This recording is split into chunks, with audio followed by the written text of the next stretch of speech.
o choque de restrição de liberdade é muito duro, é muito profundo, o fechamento das empresas de maneira impositiva é brutal para qualquer economia. Imaginem que uma economia é um grande navio, um grande transatlântico, como eu falo, e ele está sendo parado com esse lockdown como se ele estivesse colidindo num iceberg. Ele está parando numa grande porrada. Não só há danos no casco, como para ele voltar, ele precisa reparar o casco e ele precisa reacelerar tudo de volta. Então, ele começa muito lentamente. Então, quanto mais tempo parado, maior o dano, maior a dificuldade de se recompor essa velocidade. E a esta incerteza e a esta insegurança, o mercado atribuiu um prêmio de risco muito grande. Em momentos como esse, só registrados na história em tempos de guerra, reina quem tem dinheiro, quem tem caixa. Então, o que aconteceu foi uma corrida desenfreada por trocar ativos financeiros por dinheiro. Ativos financeiros de todas as classes. Tanto que as pessoas falam assim, em tempos de crise o ouro é hedge. O ouro desabou. Tinha dia que o ouro caía mais que a bolsa. Ou seja, todo mundo correu para transformar qualquer ativo financeiro em dinheiro como uma forma de quase que de subsistência. Então, isso foi muito difícil, vem sendo difícil ao longo dos dias. Quando a gente olha para o VIX em 62 e a Bolsa subindo 8,55 no Brasil e 4,09 o S&P, 5,09 o Dow Jones, estas oscilações são anormais em tempos ordinários. Isso está refletido no VIX. O VIX, que é o índice de volatilidade, ele reflete a volatilidade implícita dos mercados, lembrando que a vol funciona para cima e funciona para baixo. Então, ele acima de 62 dá o seguinte recado para a gente, olha, temos um repique forte, temos um fluxo forte, temos boas notícias, o mercado está olhando para antecipar um bom ciclo, mas devagar com a dor que o santo é de barro, que a oscilação que é aguda para cima ainda pode ser para baixo. Estruturalmente, a nossa visão de bolsa dos ativos financeiros continua construtiva, principalmente pela característica cíclica. A característica da ciclicidade do momento da economia brasileira. Por quê? Porque a gente vinha num período de recuperação. Então, esse período ele vai impactar, ele de fato trará um grande susto, uma grande retração, porque não tem como, o navio está parando no iceberg, mas a gente continua vendo que após passar esse susto, a gente vai voltar e vai passar a caminhar na mesma direção de antes. O que muda de fato, mas aí, se vocês seguem a Axis, vocês leram na publicação da estratégia de janeiro, quando dezembro tinha feito 17,5% de resultado.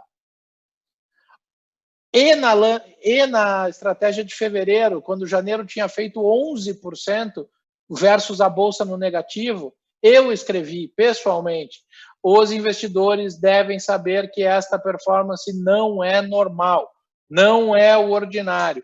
Conseguimos, somos muito felizes em performar extraordinariamente bem. Quando você olha para a lâmina, a performance relativa versus o índice Ibovespa é espetacular.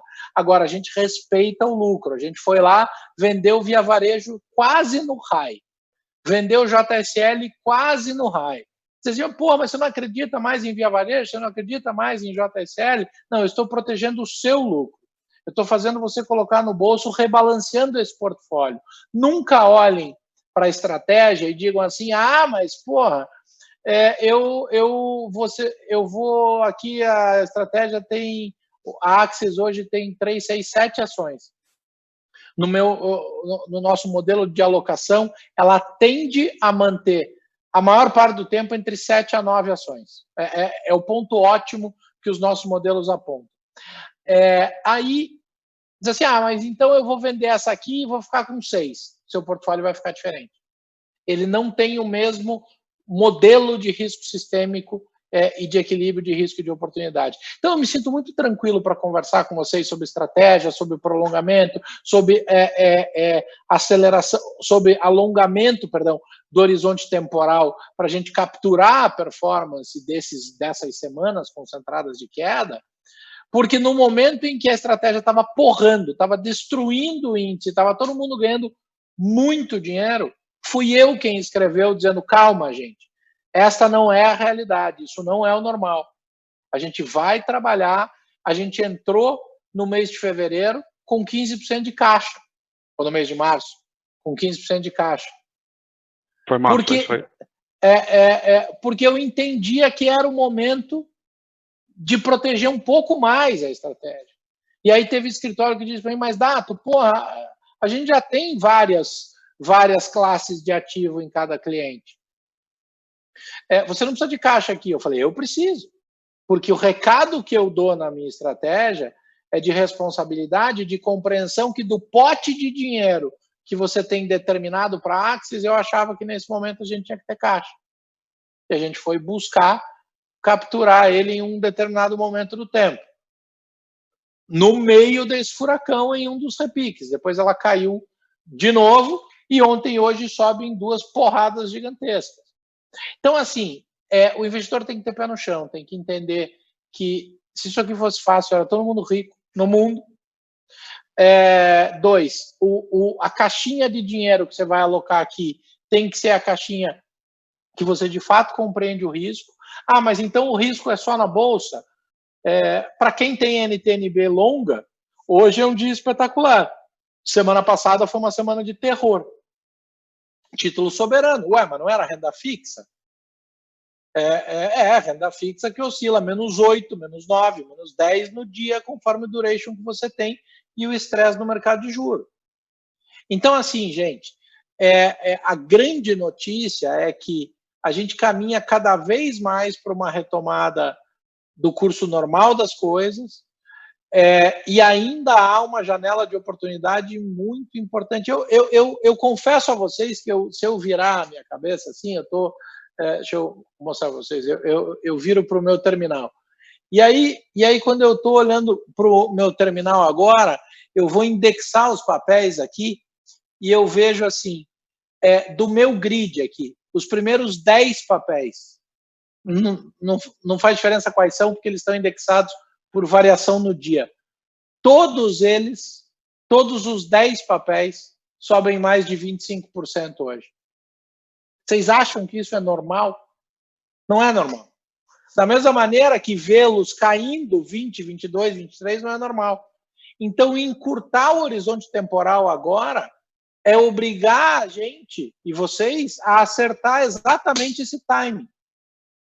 Que simplesmente investidores do mundo inteiro têm dificuldade os maiores investidores de todos os tempos têm dificuldade de navegar no meio de uma volatilidade desse tamanho. Então, a grande notícia vai normalizar, o ciclo continua sendo construtivo, usem o braço educacional. De novo, vou reiterar aqui, para quem me conhece sabe que eu não fico rasgando cedo à toa, o trabalho que vocês fazem com os clientes de vocês é muito legal, é muito importante, continuem fazendo isso. A gente trabalha, muitas vezes a gente trabalha para dizer não, muitas vezes a gente trabalha em oferta de crédito, a gente fala, puta, essa não é uma boa oferta, outra é uma boa oferta, fundo imobiliário, essa é uma boa, essa não é. Às vezes o escritório pergunta para a gente assim, puxa, a gente está achando que é uma ótima comprar a ação X. A gente olha e diz assim, a gente não acha. Não quer dizer que a gente está certo, vocês estão errados, mas quer dizer que a gente vai aplicar com um time gigantesco, sem nenhuma dúvida, nenhum banco, nenhuma operação brasileira tem um time de análise tão grande e tão sênior quanto o nosso. Eu fui fazer a barba hoje de manhã, porque a minha barba estava tão grande, tão gorda e tão branca, que todas as vídeos que eu entrava, os caras mandavam mensagem para o Rafi depois perguntando, nossa, como o Dato tá velhinho. E aí eu fiquei preocupado, mas assim, o ponto é, a gente tem um time que viveu muita coisa aqui dentro por muito tempo. Então, a gente leva o melhor disso para vocês, num senso de responsabilidade, num senso de pé no chão, fazendo o nosso melhor. Beleza? Acho que essa era a introdução que eu queria dar, acho que vale a pena a gente abrir para perguntas e respostas. Tem uma direta do Diogo aí, mas se você quiser moderar, por favor, mande bala. Vamos lá, vamos começar por essa daqui do Diogo, tá? Isso é uma pergunta, na verdade, não só do Diogo, mas uma série de clientes nossos aqui tem perguntado bastante, né? Todo mundo aí no meio da crise, no meio disso aqui que está acontecendo, todo mundo pergunta bastante. Então, a pergunta dele é a seguinte: boa tarde, Dato, tudo bem? Vemos que o impacto financeiro dos comércios, mercados, lojas, restaurantes, ainda não aconteceu de uma forma drástica. Como você enxerga esse impacto para os próximos 3 meses? Não enxergo. Assim, a gente não tem ideia o que vai acontecer nos próximos 3 meses. Zero ideia, zero. A gente não sabe se a estratégia para a qual o Donald Trump e Jair Bolsonaro estão caminhando, que é soltar a corda, botar a economia para girar e ver o que acontece, é boa. A gente, hoje, na nossa reunião com o time de análise de manhã cedo, o Gabriel, do meu time de macroeconomia, trouxe um componente de risco interessante. Não estou dizendo que ele é factual, mas é importante esse raciocínio. Ele falou, Dato, não existe nenhum... Ele falou, fiz uma pesquisa no mundo inteiro. Não existe nenhum dado científico para dizer que quem pegou o coronavírus está imune. Nenhum. Assim como não tem do H1N1. Por isso que tem vacina do H1N1. Porque eu peguei o H1N1, vou lá, passa 2 anos, eu pego ele de volta. Então, assim, não existe comprovação de que isso de que você fica imune. Então, a multiplicidade de variáveis é tão grande, é tão complexa, que tentar imaginar num horizonte de 3 meses é muito difícil. Agora, é muito diferente imaginar como o vírus seria tratado na China, um regime totalitário, em que o governo manda em tudo, o Estado é dono de tudo, eles fazem tudo, eles controlam tudo, eles simplesmente isolaram um Estado inteiro, uma província. Se vocês lembrarem, tinha tanque de guerra na rua desinfetando a cidade com as pessoas proibidas de pôr a cabeça para fora. Nenhuma pessoa na rua, não é meia dúzia, é nenhuma pessoa na rua. Aí a gente passou para a Coreia do Sul, um lugar com altíssimo nível educacional, altíssima qualidade de infraestrutura, muito recurso disponível e muito pequeno, em que se agiu sobre uma área geográfica muito pequena, muito rapidamente. Chegou na Europa, entrou na Itália, numa região rica da Itália, mas carente de infraestrutura e uma zona politicamente, com a cara do Brasil. O troço passou que nem um rolo compressor. Região muito velha, de pessoas muito velhas, concentradas no grupo de risco, virou caos. Aí você traz isso para os Estados Unidos e para o Brasil, países de dimensões continentais, democracias ocidentais, cujos princípios são de liberdade individual e do capitalismo. Como é que você bota todo mundo para parar em casa por 90 dias, 120 dias?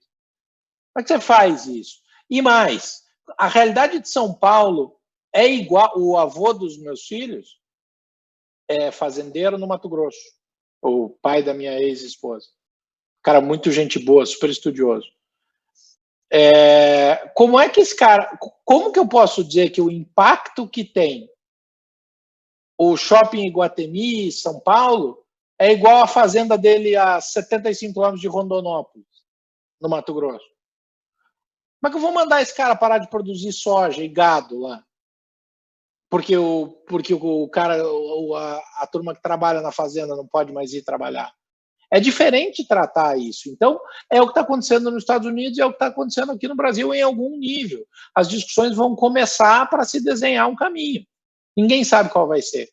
Então, eu não tenho nenhuma ideia do que vai acontecer nos próximos 3 meses. Mas a cada dia eu tenho um pouco mais de visão. E todos os dias eu vou dividir com vocês qual é a minha. Hoje é muito difícil prever. O que a gente modela para PIB é uma retração muito profunda da economia no segundo trimestre. muito profunda no segundo trimestre, que evidentemente transforma o PIB do ano em negativo, mas aumenta o crescimento do PIB do ano que vem. Por isso que eu estou falando, a gente está movendo a janela temporal, não a visão estrutural. Pô, legal, bacana. O governo veio falar alguma coisa aí em torno de PIB 0,002 positivo, alguma coisa assim, só para não dizer que vai ser negativo, né? Mas Pode acho que é ser. Claro que o PIB vai ser negativo esse ano. Não, mas eu não posso nem pôr a culpa no governo. A gente, nos últimos 10 dias, mudou a nossa projeção de PIB aproximadamente 8 vezes. Então, tá muito difícil, cara. Muito, muito difícil. Legal. O Eric, ele tem uma série de clientes aqui, ele é assessor lá do nosso escritório, né? Ele tem uma série de clientes posicionados na carteira de fundos imobiliários de vocês aí, né? Na carteira ganho de capital, para ser mais específico. Ele queria que vocês comentassem um pouquinho do que esperar para essa estratégia, para pelo menos aí nos próximos 12 meses, por gentileza. O Raul vai publicar, acho que até sexta-feira. Daltoso, você está na linha também? É que o Eleven Financial não sabia se era o Daltoso ou não. O Raul vai publicar, acho que até sexta-feira, toda uma revisão dos fundos imobiliários apresentando as maiores distorções e essa perspectiva. Também houve nos fundos imobiliários o que aconteceu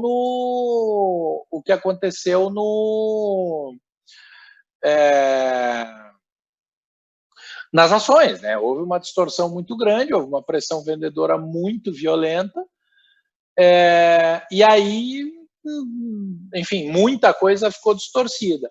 Agora, a gente vai ver item a item o que aconteceu. Você pega os fundos de shopping, por exemplo, evidentemente você vai ter uma compressão de yield gigantesca no curto prazo. Quanto tempo vão ficar fechados os shoppings? Por hora até 30 de abril. Agora, de repente, os caras dizem assim, não precisa mais ficar fechado para voltar a trabalhar. Ou o cara pode dizer, vai até 30 de junho. Como é que a gente vai saber isso? A gente está modelando compressão de yield em todos os fundos, entendendo aí aqueles que a gente entende que vão sair melhores. Momentos como esse aumentam o nível de seletividade e o filtro entre os ativos. Fica atento que o Raul vai levar isso para o ar com certeza até sexta-feira. Maravilha. Bom, vocês estão para lançar também um relatório aí sobre o Covid-19, né? Vocês têm falado bastante sobre isso, né? Em linha com esse relatório que vocês vão lançar, o Johan fez uma pergunta aqui, se vocês têm definidos que parâmetros a seguir estatisticamente para montar um processo de aprendizado e ir entendendo impactos na economia e tendência da doença. Vocês vão traçar alguma coisa nesse caminho aí dentro do relatório, alguma coisa ou não? Assim, a pergunta do Johan, ela tem umas 12 perguntas dentro dela e assim, vamos lá. Nós temos vários parâmetros que nós usamos para modelagem econométrica, ou seja, toda a projeção de sensibilidade macroeconômica de tudo que está acontecendo segue a regra de modelos econométricos. Você quer um bom guia de econometria? Esse livro do Davidson e do McKinnon é um dos melhores de todos. Teoria e métodos de econometria. Eu não sei se tem em português, ele acho que não. Mas é um livro bom.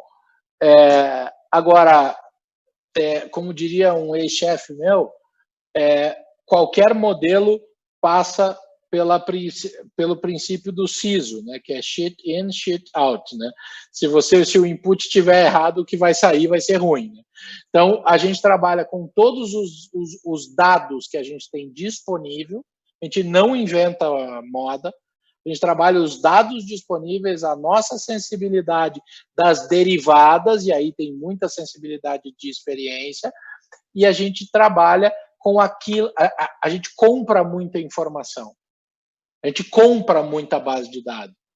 Então, é engraçado, porque é uma cadeia, né? Por exemplo, cada tela dessa que vocês veem aqui, que eu mostrei nas câmeras, cada tela de terminal Bloomberg custa $2.000 por mês. a gente compra as maiores bases de dados científicas do mundo. Então, a gente compra os melhores inputs para que a gente, a partir disso, consiga criar os modelos. A gente faz modelo de risco para tudo e levar para vocês essa visão. Então, a tendência da doença que eu posso te dizer é que a gente hoje acessa as melhores bases de dados do mundo para ter o melhor input para que aquilo que a gente apresenta a vocês tenha a maior quantidade de dados depurados e a menor subjetividade possível. Bacana, ele fez um complemento aqui na pergunta, né? Se tem algumas variáveis para monitorar agora mais de perto, né, da doença, alguma coisa que vocês estejam olhando, que de repente pela experiência de vocês, pelo histórico de vocês, de repente faça alguma diferença olhar agora, nesse momento, se tem alguma, sei lá, algum tipo de dado que ajuda a tentar traduzir o que está acontecendo agora. Só para complementar a pergunta dele. Infelizmente, a gente trabalha, evidentemente, com dado público, mas quando a gente olha para a Organização Mundial da Saúde, é muito importante entender, por exemplo, a questão da imunização de quem já pegou. Se tiver alguma informação sobre isso, muda sensivelmente o prêmio de risco.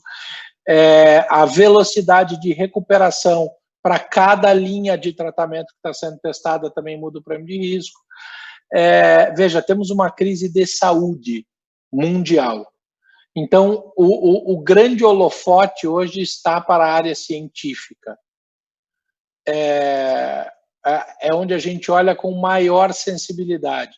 Porque já está provado para todo mundo que os bancos centrais vão imprimir a quantidade de dinheiro que precisar. Dinheiro não vai faltar, ponto. Juro não vai mais ter, ponto.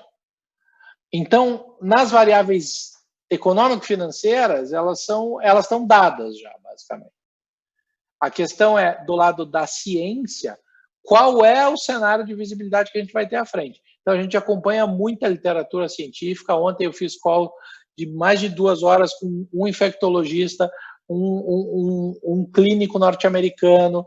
A gente está conversando com todas as pessoas que estão estudando profundamente a origem desta crise. Como ela não é uma crise econômico-financeira, eu preciso compreender a dinâmica daquilo que causou a crise.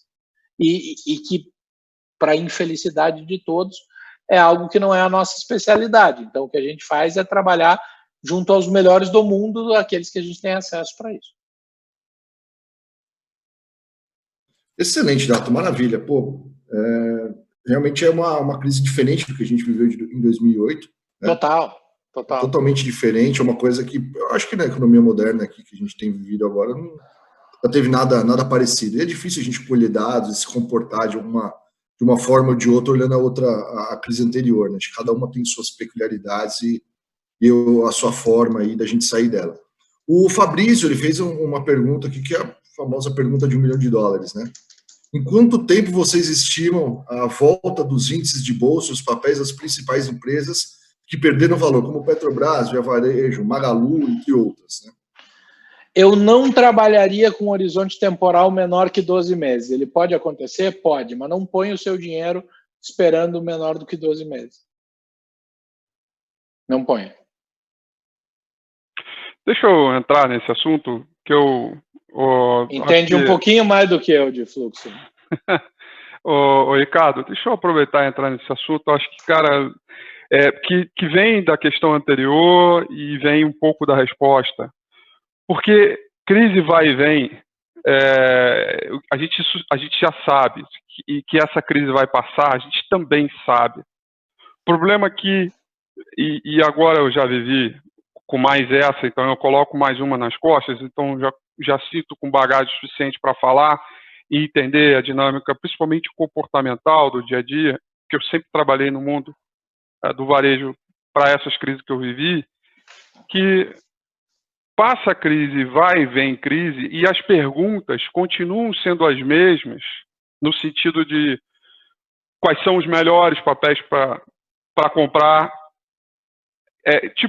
querendo cortar alguns caminhos e algumas questões que são triviais, justamente no momento do extremismo, das grandes dos grandes pânicos ou euforia, sem, de fato, tratar as coisas que são as mais básicas. Então eu dei uma volta, agora eu vou ser mais objetivo, né? Essa crise, a gente vai sair dela cedo ou tarde, mas o que fica, o que a crise deixa são o aprendizado e toda uma carcaça, um arcabouço para que você esteja preparado para os próximos movimentos. O Dato comentou há pouco, a Bolsa está subindo 9%, tem uma opção de papel aí subindo 20%, né? Portfólio subindo 16%, tem vários papéis subindo 15, 20, 15, 20, 15, 20. Isso não é normal. Só que é justamente nestes dias que as coisas sobem dessa maneira, é onde as pessoas, de maneira intuitiva, começam a procurar as oportunidades. E na hora do pânico, na hora quando a Bolsa abre circuitada, caindo 10, todo mundo pensa em fugir e sair correndo. Então, o que eu quero trazer aqui é o seguinte, a gente vai sair dessa crise, e agora também pegando muito o seu discurso que você mesmo comentou, que tomou como base no que a gente vem falando, de segurar um pouco as pontas, de não panicar, de entender que a gente passa por um movimento agudo e que, de fato, é completamente fora da normalidade. Mas o ponto que eu quero trazer é que quanto mais a pessoa, quanto mais o cara que está posicionado em renda variável, observar e estudar o momento do mercado que a gente está vivendo agora, melhor vai ser a representação que ele vai ter do portfólio dele para frente, e mais ele saberá o que fazer, ainda que ele não tenha todas as informações, mas para isso que existe a Eleven, com a assessoria de vocês, saber o que fazer com o que ele aguenta, com o que ele gosta, de acordo com o que o estômago dele permite. Então, a gente vive um movimento muito agudo, mas o que a gente vê do outro lado, na ponta, é que as pessoas ficam tão agudas quanto o próprio movimento do mercado. Pelo lado psicológico, isso é completamente compreensível, mas na hora de você, de fato, decidir uma decisão de investimento, você tem que trazer um pouco mais de racionalidade. E aí, não fazer nada, observar o mercado, entender como isso está sendo trabalhado, sobretudo no âmbito da volatilidade, que hoje é o maior indicador hoje a ser observado, a Bolsa subindo 9, lá fora subindo 5, e o VIX continua subindo.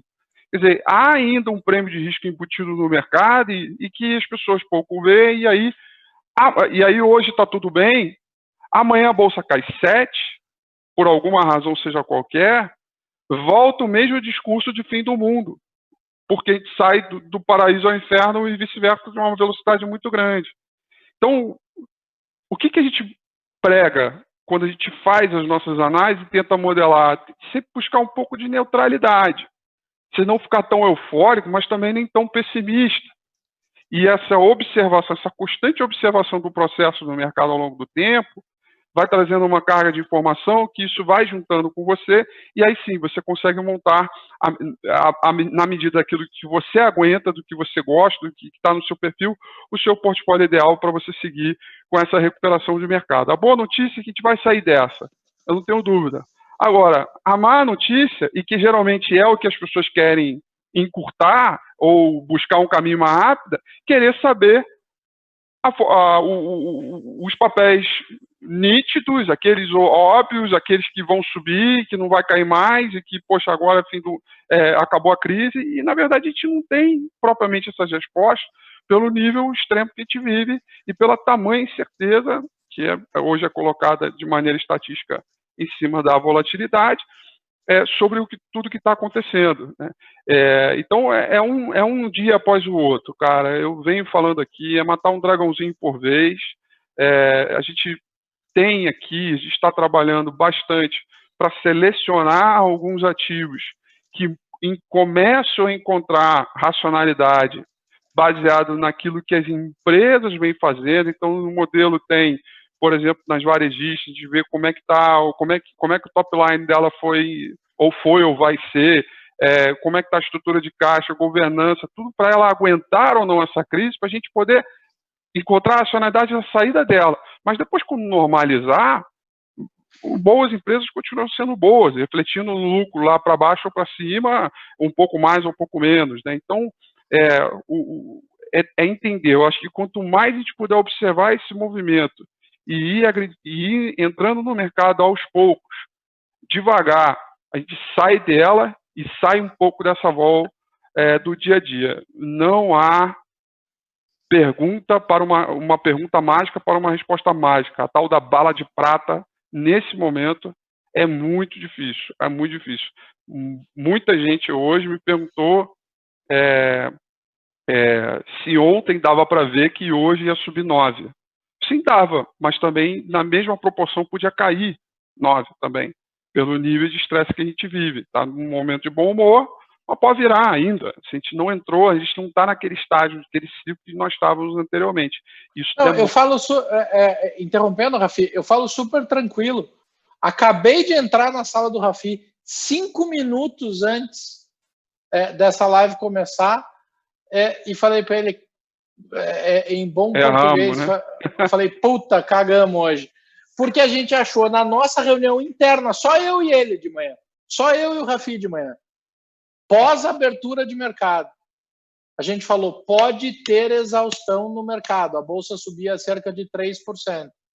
A gente falou, é bom ter cautela no dia. De repente o troço subiu que nem um maluco. Agora, havia indicadores naquele momento que nos davam espaço para entender que podia ter exaustão dentro do dia, no intraday. Não à toa o VIX está 62. A volatilidade, né? Fala, pode completar. Não, esse é o ponto. Era isso que eu queria deixar claro. Eu complemento dizendo isso, que ele está ali alto ainda, e aí eu tenho uma visão até um pouco diferente do que a gente vê no preço agora, que é o seguinte, ele está alto, que talvez o mercado ainda esteja embutindo ali um prêmio relevante pela aprovação do pacote que ainda não saiu, mas que há um deal, parece que vai sair, a votação vai acontecer, mas ainda estão colocando ali algum chabu, alguma coisa pode dar errado, precisa vir estar alto. Sai a aprovação, o mercado pode dar a sua rasgada e naquela exaustão final, aí o VIX vem para baixo.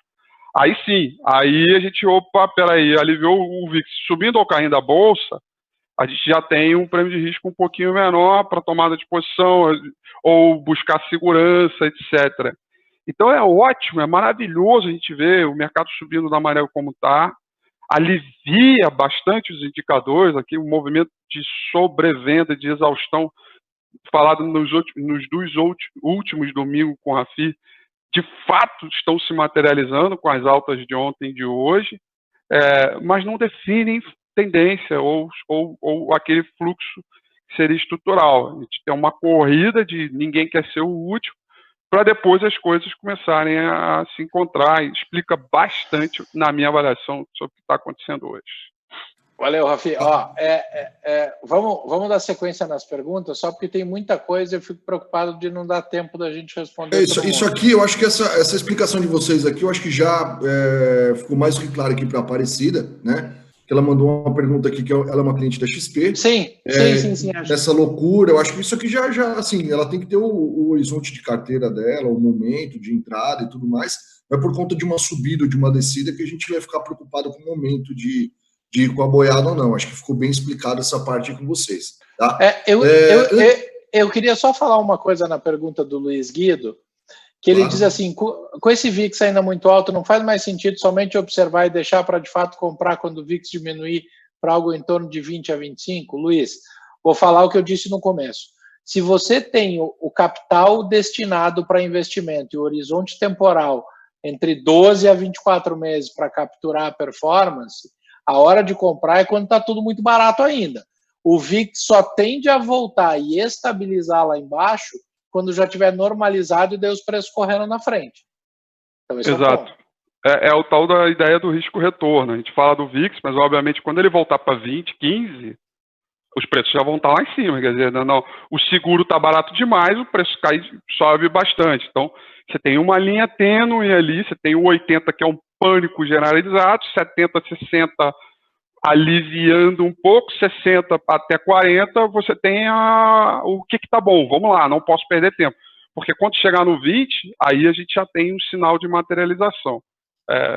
Só para notar, porque às vezes as pessoas se acomodam dizendo, não, beleza, vou cruzar os braços, vou esperar chegar a 20, quando chegar, beleza, eu compro. Mas aí não, aí já vai ter feito um fundo danado, a bolsa já vai estar lá em cima.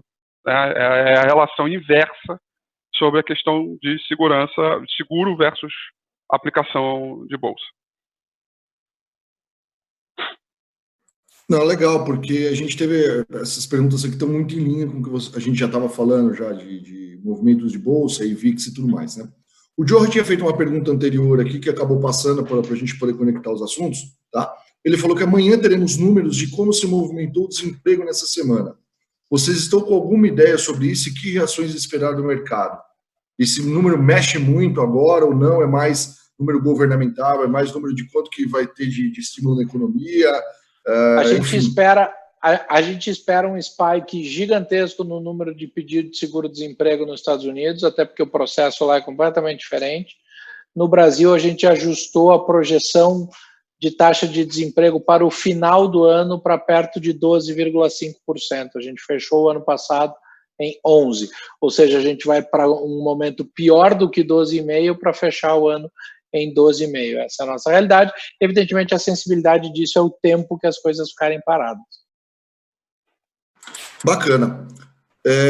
O Pedro está fazendo uma pergunta aqui. Pessoal, em termos setoriais, tá? Se é que tem como a gente elencar isso ou olhar, enfim, vendo... Eu acho que, assim, se a gente olhar um pouco mais o caixa, o setor da empresa, de repente até dá para a gente tentar olhar alguma coisa com uma lupa um pouco mais de perto. Mas ele quer saber se vocês elencariam 2 piores setores para o momento, os 2 melhores para se investir. Rafi, fala de rotação aí. Falo sim, vamos lá. A primeira coisa importante, desculpa, quem foi que foi o Prati? Pedro. Né? Pedro, perdão, isso. Desculpa. Vamos lá. O Pedro, a questão é a seguinte, olhar a rotação, olhar os setores, como eles se comportam, a gente usa um mecanismo que a gente acredita que a cesta de dinheiro para renda variável é uma cesta só.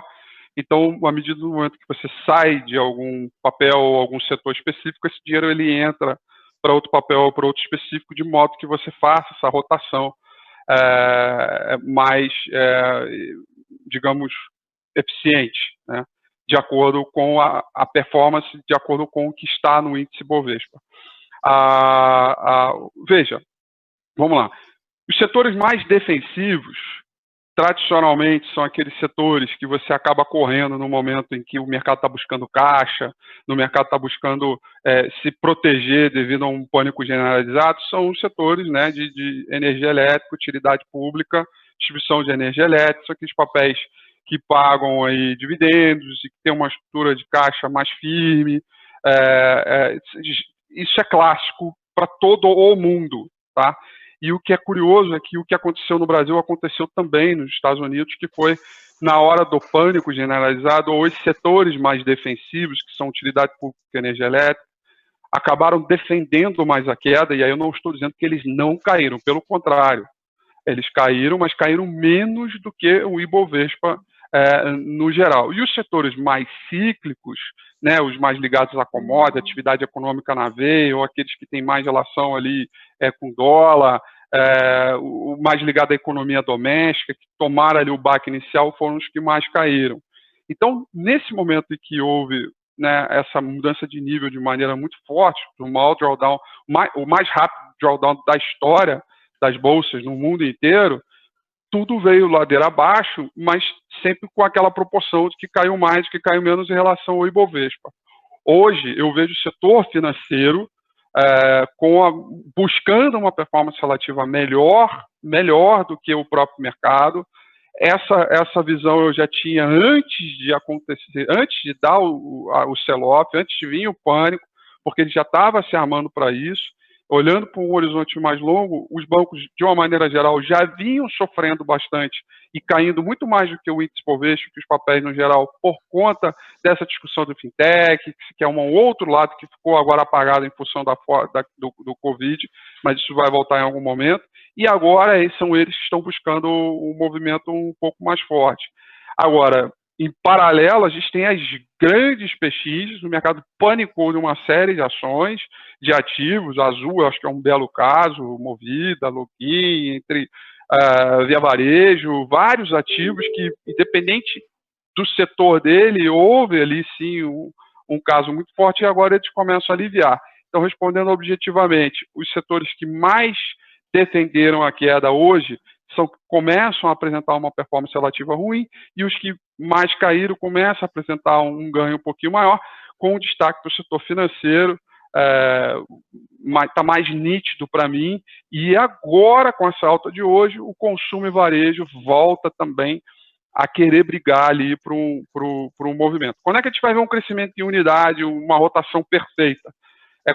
Certamente quando o mercado normalizar. Por enquanto ainda tem buscas por pechinchas mesmo, para valer, ninguém quer ser útil, taxa de juros baixa, primeiro sinalzinho vai todo mundo, e é o que a gente está vendo para esse cenário hoje agora. Maravilha. Pô, ele até tinha perguntado, ele tinha complementado um pedaço da pergunta aqui, né? Ele queria saber não quais eram os mais defensivos e tudo, mas acho que ficou claro, né? De repente, os consumos que tiveram uma maior queda, né, tem a chance de ter uma recuperação um pouco mais acentuada aí, né? E, enfim, o setor financeiro que você falou aí, tá? O Tato Prestes perguntou, assim, claro, a gente já sabe, já teve uma ideia aqui da volatilidade, que a gente está esperando baixar para entrar e tudo mais, mas você, ou o Rafi, ou o Dato, vê aí um ponto, mais o Rafi, né? Um ponto excelente de entrada, ele está perguntando 155, 60 mil, seria o ponto para entrar forte, né? Você acha que tem algum ponto, algum número que você tenha enxergado nos gráficos, alguma coisa? Acho que eu vou responder por ele. Eu acho que se você acompanhou aí tudo que a gente falou hoje e você ajustou o teu horizonte temporal, não tenta acertar o fundo, cara. Sim, definitivamente não tenta acertar o fundo. Porque quando a Bolsa bateu a 61, que parece que faz 6 meses, mas não faz 5 dias, 61 mil pontos, parecia que o mundo ia acabar, ninguém queria comprar. Então agora a gente está esperando ver quando é que ele vai cair. Pode ser que não caia. Da mesma maneira que se você comprar, ele pode desabar. De novo, a volatilidade está muito alta. Não tenta acertar o fundo. Ajusta a rubrica do teu dinheiro ao momento. Tem muita coisa distorcida e muita coisa barata. Escolhe, e até porque quando você fala bolsa chegando a 55 ou 60 mil, seria o momento de entrar pesado? Eu olho Via Varejo a R$5, bicho, essa porra é barata pra caralho. Não interessa que o índice está a 76 mil pontos, porque o índice estava a 62 mil pontos e ela estava a R$5 também.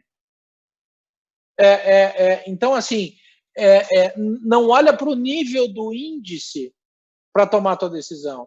Acerta a tua cesta de dinheiro, teu horizonte temporal e escolhe o ativo correto. Eu acho que é excelente colocação, viu, Dato? Realmente o que a gente precisa ter aqui, na verdade, o que a gente traz para o nosso escritório também, né? Aproveitar que tem alguns clientes, nós somos investidores de longo prazo, tá?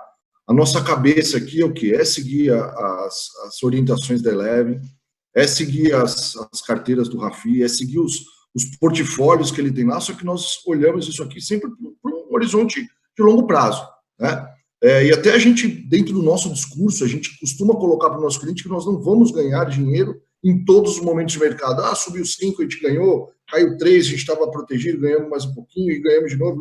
Eu acho que isso aí a gente tem que olhar realmente para 12 meses, 15 meses, 18 meses, como vocês mesmos mencionaram, né? Então, o nosso objetivo aqui é construir um patrimônio para o nosso cliente, dentro de renda variável também, né?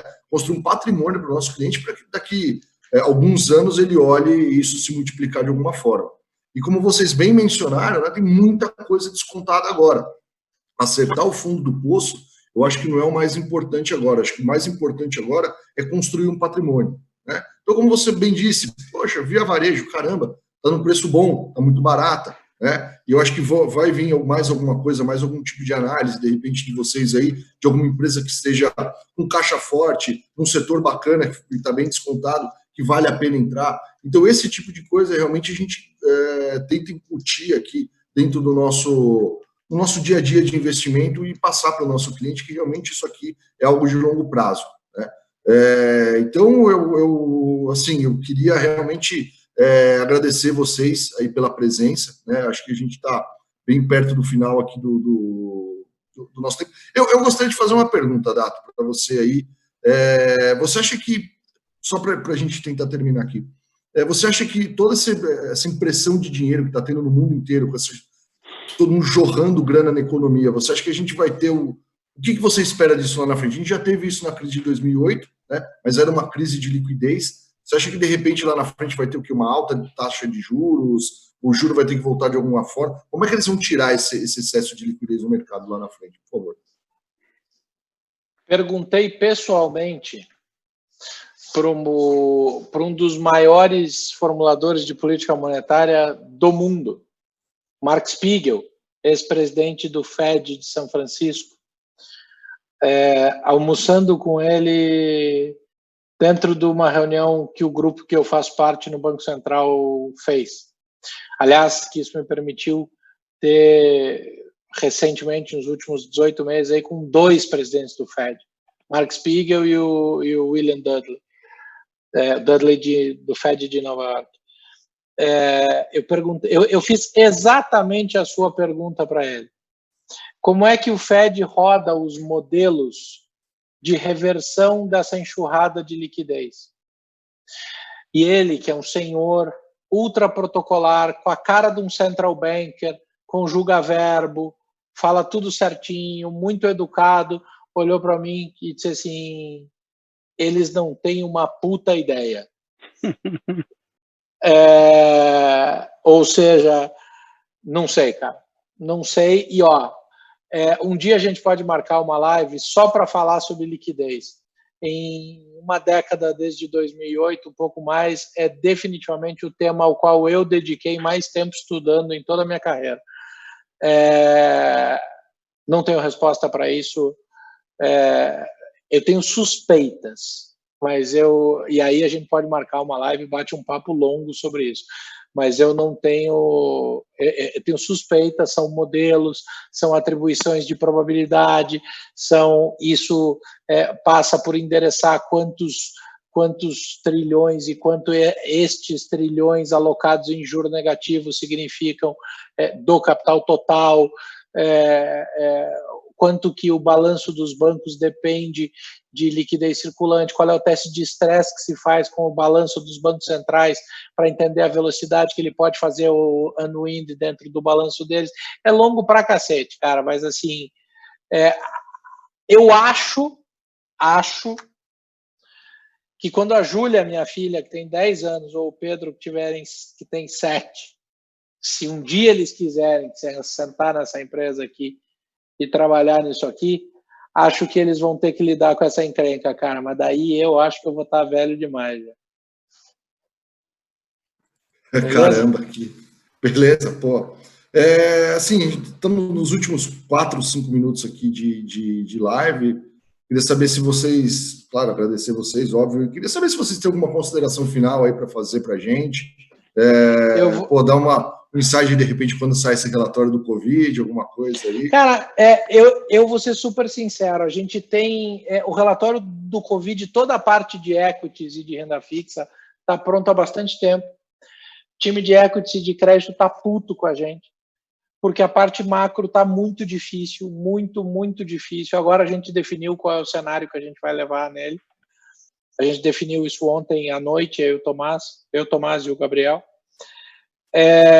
O Bruno, que é um dos nossos sócios, que morava em Nova York, que trabalhava com M&A de biotecnologia, é um dos caras que está mais profundo dentro da Eleven, no estudo da patologia, da sensibilidade do Covid. O Bruno está escrevendo a parte científica do relatório sobre o Covid. Então, é muita coisa que a gente tem que juntar. Será rápido, cara. mas provavelmente até o final dessa semana. Pô, muito gente, obrigado. eu vou deixar o Rafi se despedindo, porque eu preciso entrar numa outra às 16h30, e para fazer isso, eu tenho que desplugar do Zoom aqui. Então, assim, eu agradeço demais a parceria de vocês, a confiança de vocês. Contem sempre com a gente. Um abraço a todo mundo que fez pergunta. Espero poder ter contribuído. Deixo vocês na mão do meu mais bonito e brilhante sócio. E a gente se fala em breve. Valeu. Obrigado, Dato. Um grande abraço aí. Rafi, por gentileza. Ricardo, vamos lá, meu nobre. Acho que é o seguinte, eu quero voltar ao seu ponto inicial, que para mim, para esse momento que a gente está vivendo, é o mais importante. Tem muita gente nova em bolsa, tem muita gente nova em renda variável, tem muita gente nova e essas pessoas novas estão vivendo a sua primeira crise. E aí é a sua primeira crise, com a maior volatilidade desde 1987, com o maior drawdown, a maior velocidade de queda num pequeno espaço de tempo, com uma enxurrada de dinheiro cuja porta de saída é deste tamanho para uma quantidade desse tamanho de dinheiro, ou seja, como o Dato comentou, muita gente tinha ativo e queria transformar isso em caixa, e tinha muita gente com dinheiro em caixa querendo transformar em ativo, então a velocidade foi muito brusca. Então, estão aprendendo num cenário catastrófico e completamente sem precedentes, né? Qualquer modelo de risco que você calculava, inclusive o meu próprio aqui, o meu modelo de risco era de um máximo nível 2 e ele foi para o nível 3, 3,5, que é surreal.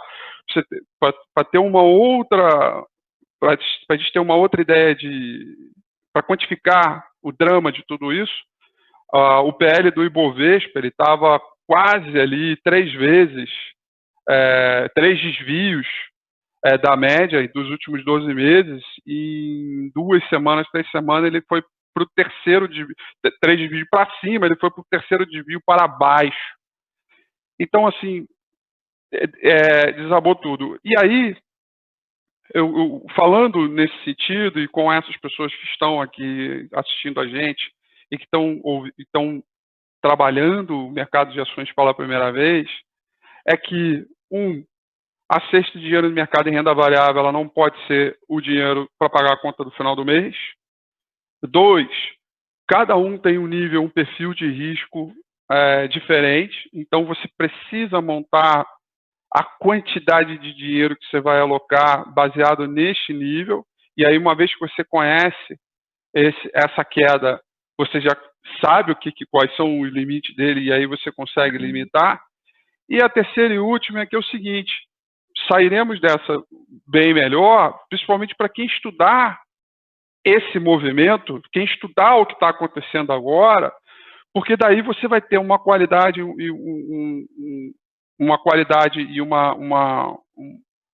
você vai ter ferramentas suficientes para entender os movimentos que vão vir pela frente. Não é normal a gente assistir a bolsa subir 10, cair 10, subir 20, cair 20, não é normal.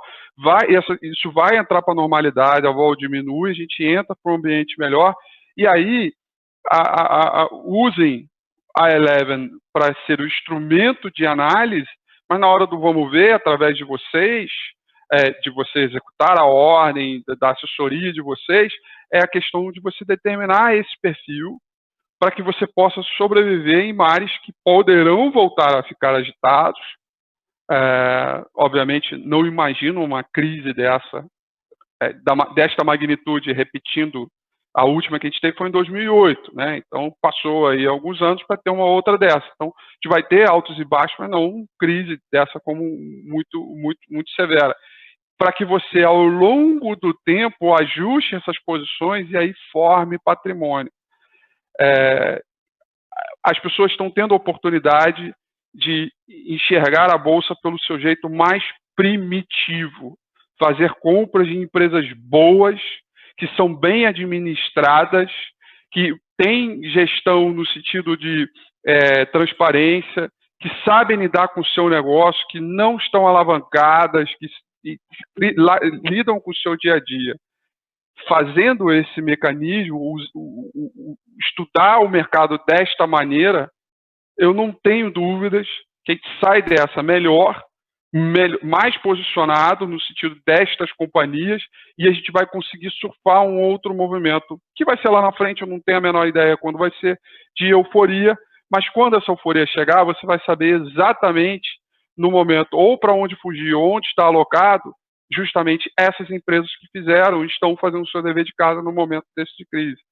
É por aí que eu quero, é estudar a bolsa do seu jeito mais primitivo, olhando o seu horizonte relevante, com o estômago, do tamanho do estômago que você tem gente que tem um estômago maior, tem gente que tem um estômago menor, mas com taxas de juros que deverão permanecer baixas por um longo período de tempo, necessariamente esse fluxo fica para o mercado, ele não sai do mercado, ele troca de mão, mas ele não sai, justamente por conta desse ambiente. E aí sim a gente consegue fortalecer. Então, eram essas as minhas considerações. Obrigado, Ricardo, pela oportunidade. Pode contar com a gente sempre aqui, a toda a turma que está ouvindo, assistindo a gente aqui agora. Nós estamos aqui, bate pronta. Eu gosto muito dessa parceria e eu tenho que dar os parabéns para vocês pela seriedade, pela maneira como vocês lidam o dia a dia de mercado.